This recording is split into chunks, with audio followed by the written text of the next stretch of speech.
तो हेलो साथियों, नमस्कार। स्वागत है आपका आपके अपने चैनल सक्सेस जंक्शन एक कदम सफलता की ओर में। और हम लेकर के आ गए हैं आपके लिए यूपी पुलिस री एग्ज़ाम जो आपका चल रहा है। तो 23 अगस्त सेकेंड शिफ्ट का एग्जाम एनालिसिस हम आपके लिए लेकर के आ गए हैं। महत्वपूर्ण प्रश्न आपके सामने आने वाले हैं। जिन लोगों का एग्ज़ाम हो चुका है वो लोग यहाँ पर अपने आंसर्स को चेक कर लेंगे कि कितने नंबर उनके आ रहे हैं और फर्दर आगे तैयारी करेंगे, जैसे कि फिजिकल की तैयारी करेंगे।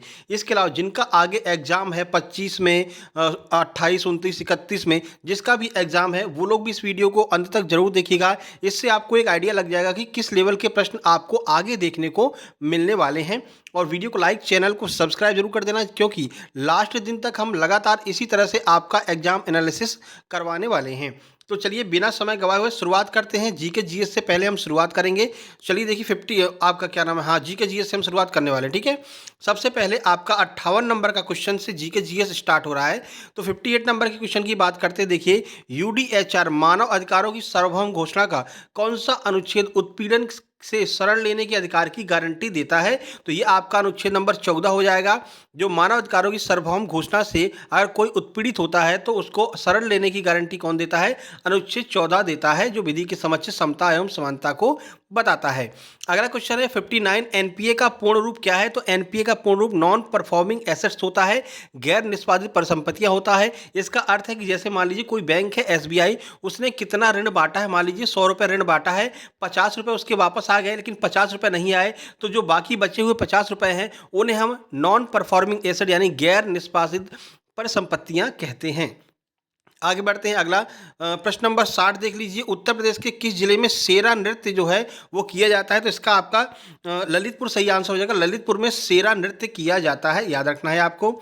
आगे बढ़ते हैं। अगला है व्यापक परमाणु परीक्षण प्रतिबंध संधि का मुख्य उद्देश्य क्या है? इसका मुख्य उद्देश्य क्या रहेगा इस संधि का? तो ऑप्शन नंबर इसका आपका आंसर नंबर डी हो जाएगा। नागरिक और सैन्य दोनों उद्देश्यों के लिए सभी परमाणु विस्फोटों पर प्रतिबंध लगाना, ये जो है इसका इस संधि का प्रमुख उद्देश्य है।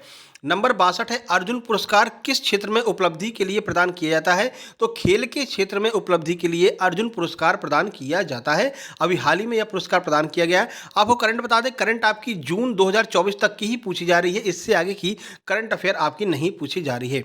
इंडिया विंस फ्रीडम बहुत ही सिंपल प्रश्न है, किसके द्वारा लिखी गई है? तो अबुल कलाम आजाद जी के द्वारा इंडिया विंस फ्रीडम पुस्तक लिखी गई है।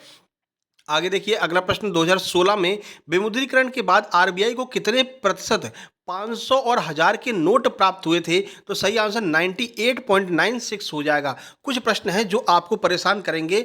ओवरऑल लेवल ठीक ठाक रहा है, ठीक है, मॉडरेट लेवल कह सकते हैं इस शिफ्ट को। अगला देखिए 65 नंबर का प्रश्न, 1993 में मानव अधिकारों पर विश्व सम्मेलन डैश को अपनाया गया था। किसको अपनाया गया था 1993 में? तो सही आंसर हो जाएगा वियना जो घोषणा हुई थी 1993 में, इसमें इसको अपनाया गया था। अगला देखिए किस संविधान संशोधन अधिनियम ने लोकसभा और राज्य विधानसभाओं में अनुसूचित जनजातियों और अनुसूचित जातियों के लिए सीटों के आरक्षण को बढ़ाया था? सही आंसर आपका 79वां संविधान संशोधन 79th कॉन्स्टिट्यूशन अमेंडमेंट हो जाएगा। लोकटक झील भारत के किस राज्य में स्थित है? तो सबको पता है लोकटक झील आपकी मणिपुर में स्थित है। हमने आपको ट्रिक से बताया था, मणि गिरेगी तो टक की आवाज आएगी, तो मणिपुर में जो है लोकटक झील स्थित है। अगला देखिए 68, प्रस्तावना उद्देशिका में राष्ट्र की एकता और अखंडता शब्दों का उद्देश्य किस मौलिक सिद्धांत को बढ़ावा देता है? तो ये संप्रभुता को बढ़ावा देता है। अगला देखिए 69 है, डैश एक सॉफ्टवेयर प्रोग्राम है जो इंटरनेट के माध्यम से आने वाले सभी डेटा को फिल्टर करता है। तो फिल्टर कौन करता है? फायरवॉल, ठीक है, जो फायरवॉल होती है वो सभी डेटा को फिल्टर करने का काम करती है। अगला देखिए दर्शकों के साथ संवाद करने के लिए सोशल मीडिया प्लेटफॉर्म के रणनीतिक उपयोग के लिए कौन सा शब्द यहाँ पर होगा? तो रणनीतिक उपयोग के लिए हम सामाजिक माध्यम विपणन को अपनाते हैं। ऑप्शन नंबर ए सही आंसर होगा। अगला है भूटान की राजधानी क्या है? तो सबको पता है भूटान की राजधानी थिम्पू होती है। एक राजधानी के प्रश्न आपके जो है प्रश्न पत्र में जरूर पूछा जा रहा है, तो एक नंबर पक्का कर लीजिए। राजधानियां सभी पढ़ करके जाइए। भारत में सबसे लंबा नदी पुल कौन सा है? तो सबको पता है भूपेन हजारिका जो नदी पुल है वो भारत का सबसे लंबा नदी ब्रिज हो जाएगा। सरकार ने किसान क्रेडिट कार्ड योजना को कब लागू किया था? तो सरकार ने किसान क्रेडिट कार्ड योजना जो है अगस्त 1998 में इसको लागू किया गया था। अगला है, भारत और वियतनाम के बीच साझेदारी से उनके क्षेत्रीय सुरक्षा परिदृश्य में किस प्रकार का परिवर्तन आने वाला है? तो रक्षा सहयोग और समुद्री सुरक्षा को बढ़ा करके इसका जो है प्रयोग किया जाएगा। भारत और वियतनाम के बीच में इन दोनों विषयों पर साझेदारी की गई है। अगला देखिए, जून 2024 तक, हमने कहा ना जून 2024 तक की करंट आ रही है। लोकसभा में विपक्ष का नेता कौन है? तो जून 2024 तक आपको पता है राहुल गांधी जी कांग्रेस पार्टी के लीडर जो हैं वो लोकसभा में विपक्ष के नेता हैं। तुगलकनामा पुस्तक किसके द्वारा लिखी गई है? तो अमीर खुसरो इसका बिल्कुल सही आंसर ऑप्शन नंबर ए हो जाएगा। अगला है, अंतर्राष्ट्रीय अक्षय ऊर्जा एजेंसी IRENA क्या करती है? तो ये भाई साहब अक्षय नवीकरणीय ऊर्जा के उपयोग को बढ़ावा देती है। ठीक है, आगे बढ़ते हैं। वैश्विक आतंकवाद विरोधी प्रयासों के समन्वयन के लिए किस संगठन को जिम्मेदार माना जाता है? तो इंटरपोल इसका आंसर बिल्कुल नहीं है, UNCCT इसका बिल्कुल सही आंसर है आतंकवाद विरोधी अधिनियम के लिए। अगला है, दूध उत्पाद, ब्रेड आदि वस्तुओं पर GST की रेट क्या है वर्तमान में? तो 5% वर्तमान में GST की रेट है, जो आपका डेयरी उत्पाद हो या फिर आपका जो ब्रेड वगैरह बनते हैं। ठीक है, चंद्रमा पर नासा के मानव युक्त लैंडिंग मिशन को क्या नाम दिया गया जो 2024-25 तक जिसके होने की संभावना है? तो इसको हम आर्टिमिस मिशन कहते हैं, जो नासा के द्वारा शुरू किया गया है। 81 देखिए, अंतर्राष्ट्रीय थर्मोन्यूक्लियर प्रायोगिक रिएक्टर ITER परियोजना का मुख्य उद्देश्य निम्नलिखित में से किसकी व्यवहार्यता को प्रदर्शित करना है? तो बताइए इस प्रश्न का सही आंसर क्या हो जाएगा? ऑप्शन नंबर बी, बड़े पैमाने पर कार्बन मुक्त स्रोतों के रूप में संलयन ऊर्जा को उत्पादित करना इसका मुख्य उद्देश्य हो जाएगा।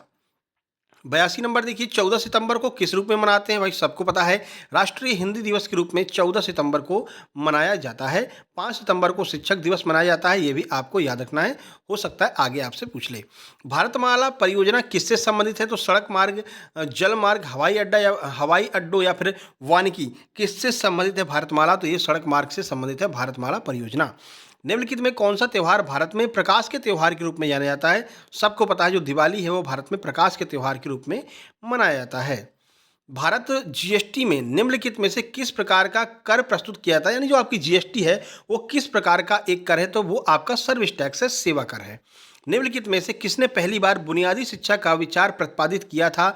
तो महात्मा गांधी जी के द्वारा बुनियादी शिक्षा का विचार पहली बार प्रतिपादित किया गया था। भारत में 2020-21 में कौन सा राज्य मसालों का प्रमुख उत्पादक रहा है? 2020-21 की बात की गई है, तो ये आपका मध्य प्रदेश बिल्कुल सही आंसर हो जाएगा। छिंदवाड़ा में उस टाइम पे जो है मसालों का एक त्यौहार होता है, उसका आयोजन भी किया गया था। प्रथम lifetime disturbing the peace award शांति भंग का आजीवन पुरस्कार के प्रथम प्राप्तकर्ता कौन है? तो ये सलमान रुश्दी को यह पुरस्कार दिया गया है। सबसे कम लिंगानुपात वाला भारतीय राज्य कौन है? तो ये आपका हरियाणा है, 879 यहाँ पर लिंगानुपात है। आगे बढ़िए, जनसंख्या D का घनत्व क्या है? तो ये भी थोड़ा सा कॉम्प्लिकेटेड प्रश्न आ गया था, तो इसका बिल्कुल सही आंसर आपका D बराबर S/N हो जाएगा। एक बार कन्फर्म कर लीजिए, तो इसका सही आंसर ऑप्शन नंबर बी यानी कि D बराबर स्पेस अपॉन N संख्या हो जाएगा। 91 है, बायोमेट्रिक प्रौद्योगिकी का एकीकरण भारत के अंतर्राष्ट्रीय आंतरिक सुरक्षा ढांचे को कैसे बढ़ाता है? 91 का आंसर क्या हो जाएगा? तो इसका ऑप्शन नंबर डी हो जाएगा, पहचान और सत्यापन। कहते हैं भाई बायोमेट्रिक करा लो तभी आपका बैंक खाता सुरक्षित होगा, तो ये पहचान और सुरक्षा को बढ़ावा देता है। 1928 में बारदोली सत्याग्रह का नेतृत्व किसने किया था? सरदार वल्लभ भाई पटेल ने किया था, और इन्हीं को इस नेतृत्व के लिए बारदोली की महिलाओं ने सरदार की उपाधि दी थी, ये भी आपको याद रखना है। 2021 में इंस्टाग्राम को इंटरनेट पर दुनिया भर में सबसे अधिक इस्तेमाल किए जाने वाले सोशल मीडिया प्लेटफॉर्म में कौन सा नंबर दिया गया है? तो ये चौथे स्थान पर इंस्टाग्राम है। ठीक है, याद रखना, पहले पर फेसबुक है। 94, चीन ने तिब्बत पर आक्रमण कब किया था? तो 1950 में चीन ने तिब्बत पर आक्रमण किया था। निम्नलिखित में से किस जीव को जल प्रदूषण का जैव संकेतक माना जाता है?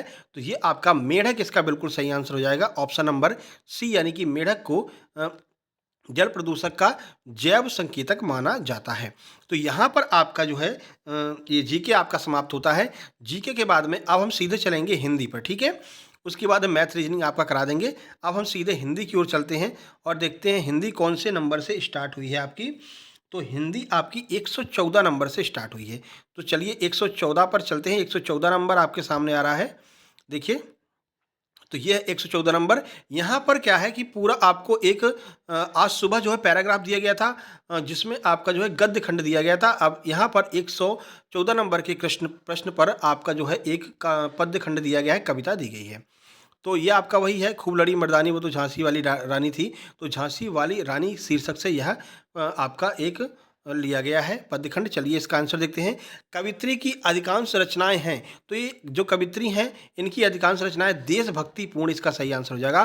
खूब लड़ी मर्दानी वह तो झांसी वाली रानी थी, इसके मतलब मर्दानी शब्द का प्रयोग किसके लिए किया गया है? तो इसमें इसका सही आंसर हो जाएगा ऑप्शन नंबर ए, वीरांगना के लिए मर्दानी शब्द का प्रयोग किया गया है। उक्त पद्यांश का सही शीर्षक क्या हो सकता है? तो झांसी की रानी कविता से ही यह लिया गया है, तो झांसी की रानी ही सही शीर्षक हो जाएगा। इस कविता की कवित्री का क्या नाम है? तो बताइए, इस कविता की कवित्री बहुत ही फेमस है ये। Option number B, Subhadra Kumari Chauhan वीर रस की कविताएं ये लिखती हैं। तो ये जो है इनकी फेमस कविता रही है। इस कविता में प्रयोग किए गए रस कौन सा है? तो भाई वीर रस है, अभी हमने आपको बताया वीर रस की यह कविता है। दिए गए विकल्पों में से विधुर का स्त्रीलिंगी कौन सा हो जाएगा? विधुरनी नहीं होगा, विधुरी नहीं होगा, विधुराइन नहीं होगा। विधुर का जो लिंग है वो आपका विधवा हो जाएगा। आगे देखिए, तुम कब आओगे इस वाक्य में उचित विराम का प्रयोग कीजिए। इसमें कौन सा विराम शब्द जो है वो प्रयोग में लाया जाएगा? तो सही आंसर है इसमें आपका प्रश्नवाचक चिन्ह आ जाएगा। ठीक है।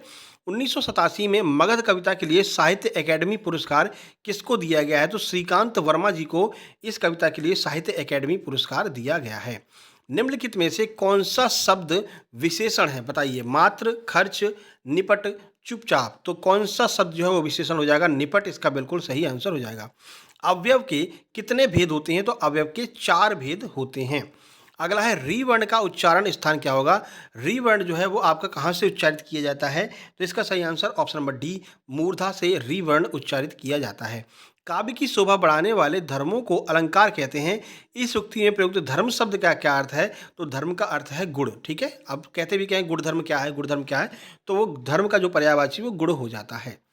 कानन का पर्यायवाची शब्द क्या होगा? ये थोड़ा सा कन्फ्यूजन वाला प्रश्न है, इस पर एक्स्ट्रा मार्क्स भी आपको मिल सकते हैं, क्योंकि यहाँ पर अरण्य जो है उसका अर्थ भी वन होता है और वन का अर्थ भी वन होता है और कानन का अर्थ वन होता है, तो इसके डबल आंसर निकल रहे हैं। तो हो सकता है इसका आपको जो है ऑब्जेक्शन लगाने पर एक्स्ट्रा मार्क्स मिल जाएं। ठीक है। कृताकृत में कौन सा समास हो जाएगा? तो कृताकृत में कर्मधारय समास हो जाएगा। निम्नलिखित में से किस वाक्य में कर्तवाच्य का प्रयोग किया गया है? कर्तवाच्य का मतलब पैसिव वॉइस का प्रयोग जिसमें नहीं हुआ हो। तो देखिए, जिस जो नॉर्मल प्रश्न होगा, द्वारा जहाँ पर भी लगा हो तो पैसिव वॉइस है, तो पहले तो द्वारा वाला काट दीजिए। ठीक है। अब जो सिंपल आपको दिखाई दे रहा है वो कौन सा होगा? तो मोहन पुस्तक पढ़ रहा है, एक्टिव वॉइस बिल्कुल आपका यही हो जाएगा। निम्नलिखित में से पुल्लिंग शब्द आपको छांटना है कि इसमें से पुल्लिंग शब्द कौन सा होगा? चाहत, रंगत, मेहनत या फिर आहार। इसमें पुल्लिंग शब्द कौन सा हो जाएगा? तो इसका सही आंसर ऑप्शन नंबर डी, आहार जो है वो पुल्लिंग शब्द हो जाएगा। माघ फागुन के बीच में पड़ने वाली ऋतु को हम क्या कहते हैं? तो इस ऋतु को हम शिशिर ऋतु कहते हैं। अभिज्ञ शब्द का सम भिन्नार्थक क्या हो जाएगा? तो अभिज्ञ शब्द का जो सम भिन्नार्थक हो जाएगा, तो 131 का आंसर ऑप्शन नंबर बी, यानी कि जानकार जो है, जो अधिक जानकार हो जाता है उसे हम अभिज्ञ कहते हैं। चीफ की दावत ये किसकी कृति है? किसकी, इसके रचनाकार कौन है? तो भीष्म साहनी जी इसके रचनाकार हैं। अगला, निम्नलिखित में से कौन सा अर्ध विराम चिन्ह है? कौन सा अर्ध विराम चिन्ह है? तो देख लीजिए, अब ये पूर्ण विराम हो जाएगा। आपका अर्ध विराम ऑप्शन नंबर बी बिल्कुल सही आंसर हो जाएगा। इति और इति शब्द युग्म का सही विकल्प कौन सा हो जाएगा? तो ये आपका समाप्ति, इति माने समाप्ति और इति माने बाधा उत्पन्न करना, तो समाप्ति और बाधा इसका सही आंसर ऑप्शन नंबर ए। निम्नलिखित में से वाक्य के शुद्ध रूप का आपको चयन करना है। तो मैं गाने की कसरत करता हूँ, गलत। मैं गाने का शौक, गलत। मैं गाने का अभ्यास करता हूँ, मैं गाने का व्यायाम करता हूँ। तो मैं गाने का अभ्यास करता हूँ। ठीक है। संगीतकार जो होते हैं वो गाने का अभ्यास करते हैं। अगला है अभय और उभय शब्द युग्म का सही अर्थ क्या होगा? अभय और उभय का, तो इसका सही आंसर ऑप्शन नंबर ए हो जाएगा, निर्भय और दोनों। ठीक है। अभय का अर्थ होता है निर्भय, उभय का अर्थ होता है दोनों। अंधेर नगरी का अर्थ क्या हो जाएगा? तो अंधेर नगरी जहाँ अंधेरा हो नहीं, सुनसान जगह नहीं, राज्यविहीन स्थान नहीं, अन्याय की जगह जो है उसे हम अंधेर नगरी कहते हैं। कांति और क्लांति शब्द युग्म का सही अर्थ क्या होगा? तो इसका सही आंसर ऑप्शन नंबर बी, यानी कि चमक और थकावट हो जाएगा। आदि और व्याधि शब्द युग्म में आदि अर्थ निम्नलिखित में से क्या है? यानी कि आदि का अर्थ निम्नलिखित में से क्या हो जाएगा? तो ये मानसिक कष्ट जो है वो आदि का अर्थ हो जाएगा। ता वर्ग की ध्वनियों का उच्चारण स्थान क्या होता है? तो ता वर्ग की ध्वनियों का उच्चारण स्थान तालव्य हो जाता है। वह लाचार है क्योंकि वह अंधा है। इस वाक्य में कौन सा अवयव होगा? तो ऑप्शन नंबर 141 क्वेश्चन का सही आंसर ऑप्शन नंबर डी यानी कि कर्णवाचक हो जाएगा। वह लाचार है क्योंकि वह अंधा है। बिनु पग चले सुने बिनु काना, करे बिनु कर्म करे विधनाना। इस पंक्ति में प्रयुक्त जो अलंकार है वो कौन सा है? तो बहुत ही फेमस इसका आंसर ऑप्शन नंबर डी यानी कि विभावना अलंकार। काफ़ी फेमस यह आपका अलंकार वगैरह एकदम सिंपल से पूछे जा रहे हैं, ठीक है। निम्नलिखित में से किस क्षेत्र में विशेष योगदान के लिए ज्ञानपीठ पुरस्कार आपका प्रदान किया जाता है? तो साहित्य से संबंधित है ज्ञानपीठ पुरस्कार। दवाई शब्द का सही बहुवचन इनमें से कौन सा हो जाएगा? तो दवाई शब्द का सही बहुवचन आपका दवाइयाँ हो जाएगा। ऑप्शन नंबर बी इसका सही आंसर हो जाएगा, ठीक है। जब बड़ी वाली ई का हम बहुवचन बनाते हैं तो छोटी ई हो जाता है। वर्णमाला किसे कहते हैं? तो वर्णों के व्यवस्थित समूह को वर्णमाला कहते हैं। सिंपल सा है। अंगारे बरसना मुहावरे का सही अर्थ क्या हो जाएगा? तो कड़ी जो धूप हो जाती, कहते हैं अरे आज तो इतनी धूप हो गई, अंगारे बरस रहे हैं, तो कड़ी धूप होना सही आंसर हो जाएगा। घर का रहस्य जानने वाला बड़ा घातक होता है। अर्थ का जो लोकोक्ति होगी, कौन से लोकोक्ति से यह अर्थ पता चलेगा? तो देखिए, घर का भेदी लंका ढाए। निम्नलिखित में से विशेषण शब्द कौन सा हो जाएगा? तो सबको पता भाई सुंदर, ये स्थान बहुत सुंदर है, ये स्थान ऐसा सुंदर है, तो सुंदर जो है वो विशेषण शब्द हो जाएगा इनमें से। मुझे बारिश में भीगना पसंद नहीं है, किस सर्वनाम का यह उदाहरण है? तो ऑप्शन नंबर सी यानी कि उत्तम और प्रथम पुरुष दोनों का उदाहरण है ये। मुझे बारिश में भीगना पसंद नहीं है। निर्वासित में कौन सा प्रत्यय लगा हुआ है? तो निर्वासित में आपका इत प्रत्यय लगा हुआ है, ठीक है। तो ये आपका हमने जीके और हिंदी कंप्लीट करा दिया है। इसके बाद में मैथ और रीजनिंग को एक साथ में एक वीडियो में लेकर के आएंगे, परेशान नहीं होइएगा, ठीक है। अगले 10 मिनट बाद आपको मैथ और रीजनिंग की वीडियो देखने को मिल जाएगी। इससे पहले फर्स्ट शिफ्ट का हमने मैथ, रीजनिंग, जीके, हिंदी चारों सब्जेक्ट का वीडियो अपलोड कर दिया है, तो वो भी आप लोग देख लेना, जिससे अगर आगे आपका एग्जाम है तो काफ़ी हेल्प मिल जाएगी आपको एग्जाम का लेवल पता करने में। अभी ठीक ठाक लेवल आ रहा है, कोई परेशानी वाली बात नहीं है, ठीक है। नीचे टेलीग्राम चैनल की लिंक दी गई है, टेलीग्राम चैनल को जरूर ज्वाइन कर लेना, वहाँ पर हम इसकी पीडीएफ डाल देंगे, ठीक है। बाकी वीडियो पसंद आए वीडियो को लाइक कर दीजिए। चैनल पर पहली बार आए तो सब्सक्राइब करके नोटिफिकेशन बेल जरूर दबा लेना, जिससे कि टाइम टाइम पर आपको जितने भी एग्ज़ाम आने वाले हैं उन एग्ज़ाम का एग्ज़ाम एनालिसिस आप तक पहुंचता रहे। मिलते हैं कल वाली वीडियो में, तब तक के लिए नमस्कार, धन्यवाद।